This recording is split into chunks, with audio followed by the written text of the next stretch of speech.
అందరికీ నమస్కారం.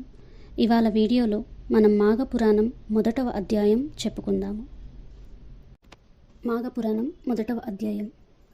ఒకప్పుడు సకల పురాణములకు ఆలవాలమైన నైమిసారణ్యమునందు సౌనకాది మహారుషులు లోక కళ్యాణార్థమై ఒక మహాయజ్ఞము చేయ తలపెట్టారు.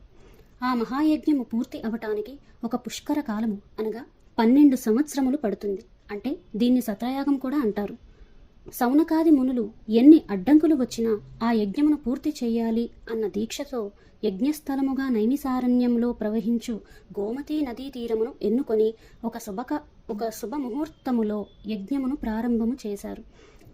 అంత పెద్ద యజ్ఞమును చూసి తరించాలని కోరికతో భరతఖండము నలుమూలల నుంచి ఎందరో తపోధనులు వచ్చి యజ్ఞస్థలం సమీపమునందు నివాసములు ఏర్పరుచుకున్నారు. అక్కడకు వచ్చిన మునీశ్వరులలో బ్రహ్మతేజస్సు గల శతవృద్ధులు, వేదములు ఆమూలాగ్రముగా అవగాహన చేసుకున్న వేదమూర్తులు, సకల శాస్త్రములు అధ్యయన చేసిన మునికుమారులు ఉన్నారు. మునీశ్వరులందరూ తమ తమ శిష్య బృందములతోనూ పరివారములతోనూ తండోపతండములుగా యజ్ఞస్థలానికి చేరుకున్నారు. వేల కొలది ఋషి పుంగవులతో ఆ యజ్ఞస్థలము కిక్కిరిసి ఉన్నది. సకల లోకములకు శుభకరమై పుణ్యప్రదమై 12 సంవత్సరములు ఏకదాటిగా జరుగు మహాయజ్ఞమగుట వలన పురాణ పురుషుడగు సూతమహాముని కూడా తన శిష్య బృందముతో వచ్చి యాగ కార్యక్రములలో పాల్గొన్నారు.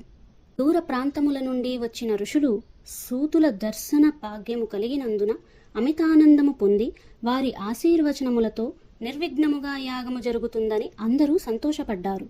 సూతమహాముని సకల శాస్త్రములు ఆమూలాగ్రముగా తెలిసిన మహానుభావుడు.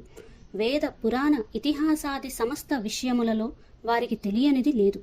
వారి ముఖవర్చస్సు నుండి ప్రకాశించు బ్రహ్మతేజస్సు, ఎల్లవేళలా నవ్వులలుకించు ముఖారవిందము, మేలిమి బంగారము వలె ప్రకాశించుచున్న శరీరము వర్ణింప అలవి కానిది.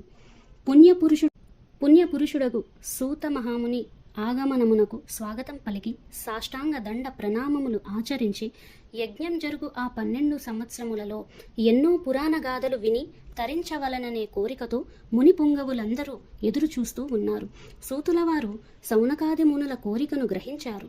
ఇటువంటి పుణ్య కార్యముల యందు పురాణ పఠనం గావించి అశేష మునిసత్తములను తృప్తిపరచుట తన విద్యుక్త ధర్మమని ఎంచి వారి కోరికను మన్నించారు. ఒక శుభముహూర్తమున ఆశ్రమవాసులు అందరూ సూతుల వారికి అర్ఘ్యపాద్యములొసంగి ఉచితాసనములపై ఆసీనులను చేసి మునిశ్రేష్ఠ, ముని కుల తిలక, ఇంతకుముందు ఎన్నో పురాణగాథలు తమరు తెలియజేయగా విని ఆనందించి ఉన్నాము. అనేక ఇతిహాసములను ఆలకించి అందలి సారమును గ్రహించితిమి.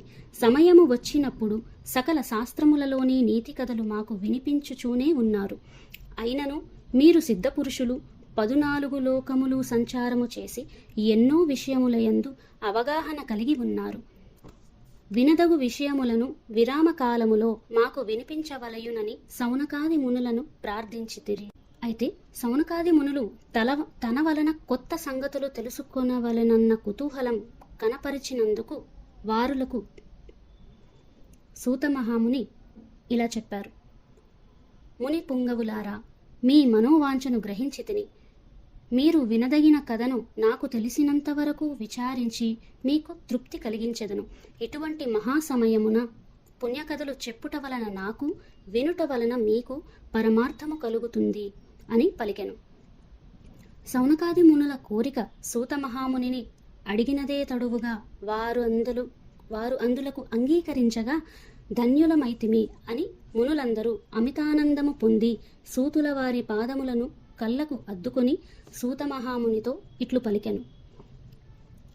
ఆర్య, పద్మపురాణమునందు లీనమయ్యున్న మాఘమాసము యొక్క మహాత్మ్యమును మరల వినవలెనని కుతూహలం కలుగుతున్నది.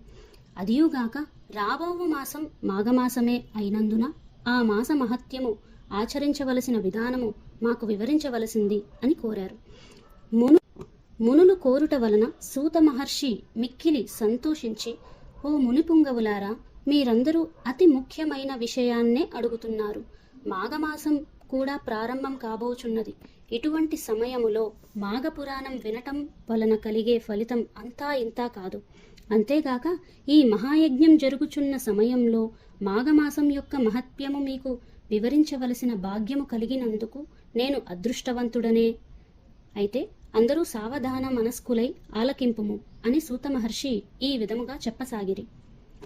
నేను నా తండ్రి శిష్యుడగు రోమ మహర్షుని శిష్యుడను.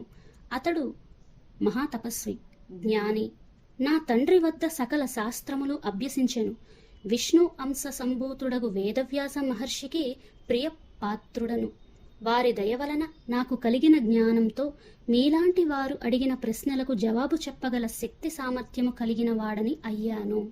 నేను తెలియచేయుచున్న నీతి బోధలు సకల లోకములకు శుభములు కలుగును. మీరడిగినట్లే పూర్వము దిలీప మహారాజుకు తన కులగురు అయిన వశిష్ఠ మహాముని మాఘమాస మహాత్మ్యమును వివరించారు. ఈ విషయమునే నేను మీకు వివరించబోచున్నాను. ఇంతటితో మాఘ పురాణము 1వ అధ్యాయము సంపూర్ణము. ఈ వీడియో కనుక మీకు నచ్చినట్టయితే లైక్ చేయండి, మీ బంధుమిత్రులకు షేర్ చేయండి, అలాగే సబ్స్క్రైబ్ చేయడం మాత్రం మర్చిపోకండి. Thank you very much.